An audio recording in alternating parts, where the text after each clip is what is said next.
Hello friends, मैं doctor Ravinder and chemistry teacher. Friends, इस video में हम इलेक्ट्रॉनिक कॉन्फ़िगरेशन कैसे लिखते हैं और इलेक्ट्रॉनिक कॉन्फ़िगरेशन लिखने के पैटर्न में जो डाउट होंगे उन्हें क्लियर करेंगे और आसानी से याद कैसे रख सकते हैं इसके बारे में बात करेंगे। और आज हमारा वीडियो है electronic configuration part second. Friends, इसे अच्छे से समझने के लिए आपको पिछली वीडियो ज़रूर देखनी चाहिए, जिसका लिंक नीचे डिस्क्रिप्शन में दे रखा है। फ्रेंड्स, प्रिंसिपल क्वांटम नंबर के बारे में तो हम एटॉमिक स्ट्रक्चर में बात करेंगे, लेकिन यहाँ सिर्फ हम इतना सा करते हैं कि जो एस ऑर्बिटल जो होता है, ये प्रिंसिपल क्वांटम नंबर 1 से स्टार्ट होता है, यानी कि मुख्य क्वांटम संख्या 1 से स्टार्ट होता है। पी जो होता है वो 2 से स्टार्ट होता है, यानी कि ये हो सकता है, ये 1s होता है, 1s से स्टार्ट होता है। पी हमेशा 2p से स्टार्ट होता है, ये 1s 2s 3s ऐसे हो सकता है। पी 2p 3p 4p, कभी भी p1 नहीं हो सकता, यानी कि p 1p नहीं हो सकता, हमेशा 2p ही होएगा, 2p से आगे चलेगा। उसी तरह इसकी 3 होती है तो ये 3d से होता है, और इसकी 4 होती है क्वांटम संख्या, तो 4 से स्टार्ट होता है ये, तो ये 4f होता है। ठीक है फ्रेंड्स, तो अब हम देखते हैं कि जो ये 1s से स्टार्ट होता है ये हमेशा 2p से स्टार्ट होता है, 1p नहीं हो सकता। और ये हमेशा 3d से स्टार्ट होता है, इसमें 1d और 2d ये सब नहीं हो सकते। उसी तरह f के बारे में है। चलिए हम देखते हैं कि 1s के बाद में आता है 2s। 2s क्यों आता है? क्योंकि s की एनर्जी है वो p से कम होती है। जब दोनों की क्वांटम संख्या, जो मुख्य क्वांटम संख्या दोनों की 2 है, और तो फिर पहले इलेक्ट्रॉन s में आता है, क्योंकि s की जो है एनर्जी लेवल कम होता है, इसलिए इलेक्ट्रॉन पहले s में आता है। उसके बाद में ये बढ़ जाने के बाद में इलेक्ट्रॉन 2p में जाता है। 2p के बाद में इलेक्ट्रॉन जाता है 3s में। 3s का इससे ज़्यादा लेवल होता है, तो 2p को पूरी तरह भरने के बाद में 3s में इलेक्ट्रॉन जाते हैं। 3s के बाद में इलेक्ट्रॉन जाते हैं 3p में। 3p के बाद में इलेक्ट्रॉन जाते हैं 4s में। 3d में ना जाकर 4s में इलेक्ट्रॉन जाते हैं। अब ये क्यों जाते हैं इसके बारे में अभी हम बात करेंगे। इससे पहले हम आगे देख लेते हैं। उसके बाद में जब 4s बढ़ जाता है, कुछ ऐसे एलिमेंट्स हैं जिनमें पहले 3d को कंप्लीट करने के बाद में 4s में जाते हैं। वो एक्सेप्शन जिनके बारे में बात करेंगे हम पीरियोडिक टेबल में, या सिर्फ इसके बारे में समझेंगे कि 4s में इलेक्ट्रॉन क्यों जाते हैं 3d से पहले। अब हम इसके बारे में 3d के बाद में इलेक्ट्रॉन जाते हैं 4p में। ठीक है, 4p कंप्लीट बढ़ जाने के बाद में इलेक्ट्रॉन जाते हैं 5s में। 5s कंप्लीट बढ़ जाने के बाद में इलेक्ट्रॉन जाते हैं 4d में। 4d कंप्लीट बढ़ जाने के बाद में इलेक्ट्रॉन जाते हैं 5p में। जब 5p भी कंप्लीट बढ़ जाता है, तब इलेक्ट्रॉन जाते हैं 6s में। ठीक है, 6s के बाद में फिर 4f का नंबर आता है। अब यहाँ जो ये चीज़ें हैं इनके बारे में अभी हम समझ लेंगे कि इनसे पहले इलेक्ट्रॉन 4d से पहले 5s में क्यों जाता है, और 4f से पहले 6s में इलेक्ट्रॉन क्यों जाता है। इसके बाद में आता है 5d का, और इस तरह से ये सीक्वेंस चलता रहता है। फ्रेंड्स, एटम के अंदर न्यूक्लियस होता है। न्यूक्लियस के चारों तरफ इस तरह ऑर्बिटल होते हैं। मुख्य क्वांटम संख्या n1 का जो ऑर्बिटल होगा वो 1s होगा, जैसा कि ये है। और 2 का मुख्य क्वांटम संख्या 2 का जो ऑर्बिटल होंगे और 2s 2p होंगे, 2s 2p है। इसी तरह 3 के 3s 3p 3d 4s 4p 4d, ये मुख्य क्वांटम संख्या 4 के होंगे।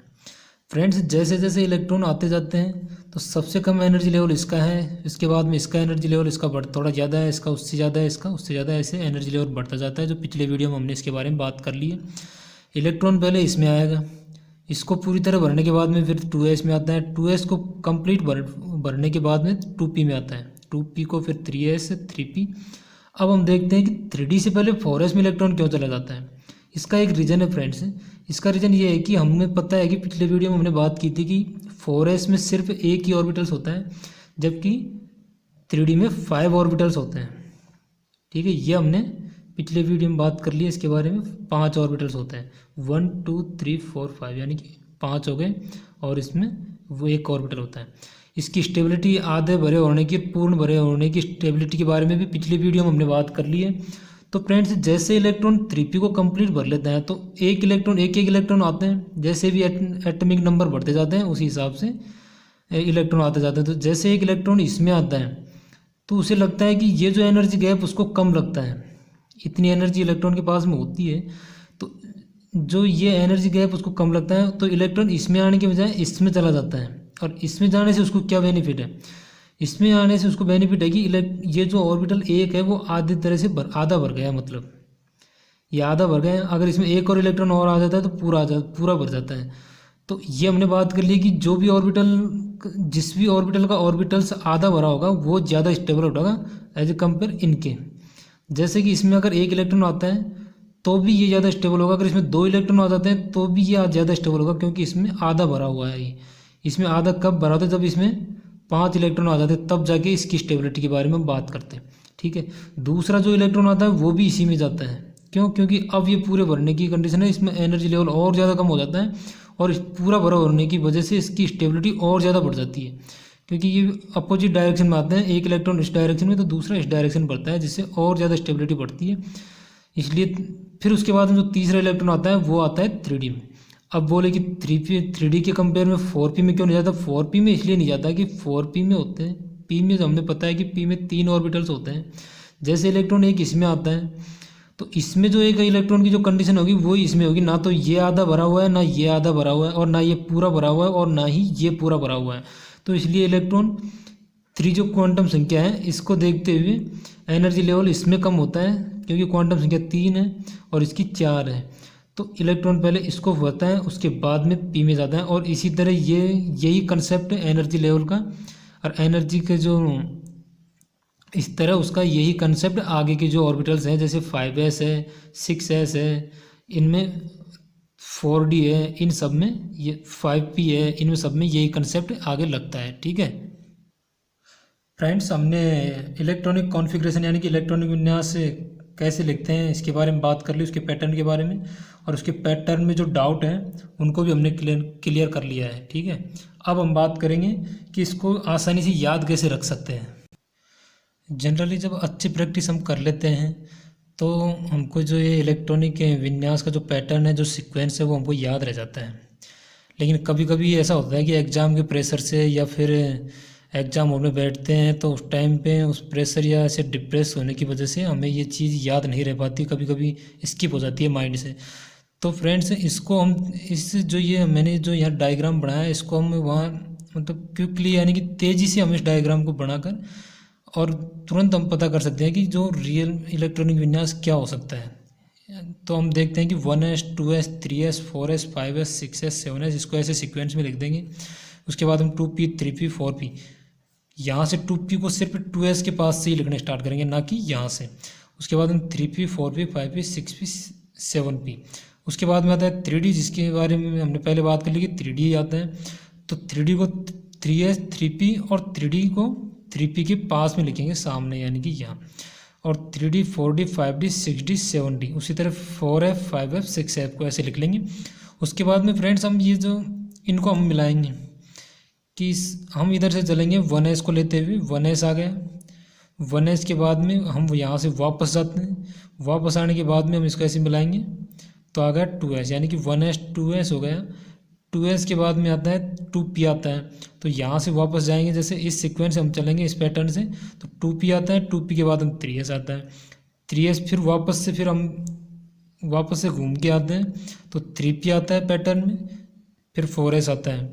ठीक है, फिर ऐसे 3d आता है, वापस घूम के ऐसे आते हैं तो 4p आता है, 5s आता है। ठीक है, तो फ्रेंड्स हम बात कर लेते हैं, जैसे कि 1s आ गया तो पहले 1s, फिर उसके बाद में 2s के बाद में घूम के आया 2p आता है, 2p फिर 3s आता है, 3p फिर घूम के आते हैं तो 3p आएगा। उसके बाद में 4s आता है, फिर घूम के आते हैं तो 3d आता है, 4p आता है, 5s आता है, फिर वापस से घूम के आते हैं तो 4d आता है, 5p आता है, 6s आता है, फिर वापस से घूम के आते हैं तो 4f आता है, 5d आता है, 6p आता है, 7s आता है। तो यही इलेक्ट्रॉनिक विन्यास का पैटर्न है। यानी कि यही सीक्वेंस होता है इसका इलेक्ट्रॉनिक विन्यास का 1s 2s 2p 3s 3p, इस तरह से ये सीक्वेंस होता है इलेक्ट्रॉनिक विन्यास का। ठीक है फ्रेंड्स, मुझे लगता है कि आपको अच्छी तरह से ये चीज़ समझ में आ गई होगी। फ्रेंड्स, इलेक्ट्रॉनिक विन्यास यानी कि इलेक्ट्रॉनिक कॉन्फ़िगरेशन लिखने के लिए आपको किसी भी एटम का एटॉमिक नंबर पता होना बहुत ज़रूरी है। ठीक है, जैसे हम हाइड्रोजन का इलेक्ट्रॉनिक विन्यास लिखते हैं, हाइड्रोजन का एटॉमिक नंबर 1 है, यानी कि इसमें एक इलेक्ट्रॉन होगा। ठीक है, अगर एक इलेक्ट्रॉन हो तो हम सबसे पहले जो आता है कौन सा आता है, अभी हमने बात की कि 1s आता है सबसे पहले। तो एस में हमने जो पिछले वीडियो में बात कर ली कि एस में अधिकतम 2 इलेक्ट्रॉन आ सकते हैं। ठीक है, तो वह एक इलेक्ट्रॉन भर दिया, दूसरा इलेक्ट्रॉन क्योंकि इसमें सिर्फ एक इलेक्ट्रॉन होता है तो इसका इलेक्ट्रॉनिक विन्यास एक हो गया। जैसे हीलियम की हम बात करते हैं, हीलियम में 2 इलेक्ट्रॉन है और हम जानते हैं कि 1s यानी कि एस में अधिकतम 2 इलेक्ट्रॉन आ सकते हैं। तो 2 इलेक्ट्रॉन हो गए, ये इलेक्ट्रॉन नंबर्स हैं गाइस। ठीक है, तो ये 2 इलेक्ट्रॉन हो गए, तो हीलियम का इलेक्ट्रॉनिक विन्यास ये हो गया। अब हम नाइट्रोजन की बात करते हैं, नाइट्रोजन में 7 इलेक्ट्रॉन है, इसका एटॉमिक नंबर भी 7 ही होता है। तो फ्रेंड्स, हम देखते हैं कि 7 इलेक्ट्रॉन कहाँ तक आ पाते हैं। 1s, इसमें अधिकतम 2 इलेक्ट्रॉन आ सकते हैं क्योंकि s में 2 आ सकते हैं। 2s, तो इसमें भी s में 2 इलेक्ट्रॉन आ सकते हैं अधिकतम। p में आ सकते हैं अधिकतम 6 इलेक्ट्रॉन। ठीक है, तो हम देखते हैं कि 2p में अब 4 तो यहाँ हो गए, 7 में से 4 इलेक्ट्रॉन तो यहाँ भरे जा चुके हैं, बचे 3 इलेक्ट्रॉन, तो 3 इसमें आ जाएंगे। इसमें अधिकतम 6 तक आ सकते हैं, लेकिन जब 3 इलेक्ट्रॉन हमारे पास है तो 3 ही रहेंगे। तो ये नाइट्रोजन का इलेक्ट्रॉनिक विन्यास हो गया। इसमें 13 इलेक्ट्रॉन एल्यूमिनियम में। ठीक है, तो हम देखते हैं कि एल्यूमिनियम में जो 13 इलेक्ट्रॉन है तो 1s, तो इसमें 2 इलेक्ट्रॉन आ गए। ठीक है, इस 2s, s में अधिकतम 2 इलेक्ट्रॉन। 2p6, इसमें अधिकतम 6 इलेक्ट्रॉन आ सकते हैं। ठीक है, तो 10 इलेक्ट्रॉन तो यहाँ हो गए। उसके बाद में 3s2 यानी कि 12 इलेक्ट्रॉन हो गए, और एक इलेक्ट्रॉन और बचा, वो आएगा 3p1 में। 6 इलेक्ट्रॉन आ सकते हैं, लेकिन जब एक इलेक्ट्रॉन हमारे पास है तो एक ही लिखेंगे। ठीक है, उसी तरह सल्फर का इलेक्ट्रॉनिक विन्यास। अब सल्फर का इलेक्ट्रॉनिक विन्यास होता है 1s2, इसमें 16 इलेक्ट्रॉन है क्योंकि इसका एटॉमिक नंबर भी 16 ही है, 16 ही है। तो 2s2, 2p6, 3s2, और p में अधिकतम 6 इलेक्ट्रॉन आ सकते हैं, लेकिन यह क्या है कि इसमें 4 इलेक्ट्रॉन बचते हैं। बाकी के जो 12 इलेक्ट्रॉन तो यहाँ तक भरे जा चुके हैं, बचे 4 इलेक्ट्रॉन तो 6 तक आ सकते हैं, लेकिन जब 6 इलेक्ट्रॉन हमारे पास में ना होकर 4 ही तो चारों के चारों p में भर देंगे। और ये इस तरह से इलेक्ट्रॉनिक विन्यास एटमों का लिखा जाता है। इसके लिए हमें एटॉमिक नंबर का पता होना बहुत ज़रूरी है। इलेक्ट्रॉनिक कॉन्फ़िगरेशन से रिलेटेड जो भी प्रॉब्लम्स होगी उनको हम नेक्स्ट वीडियो में सॉल्व करेंगे। तो फ्रेंड्स, एक बात मत भूलना, लाइक, कमेंट एंड सब्सक्राइब करना, क्योंकि इससे थोड़ा हमारा भी फ़ायदा हो जाएगा। तो ठीक है दोस्तों, अगले वीडियो में मिलते हैं। धन्यवाद।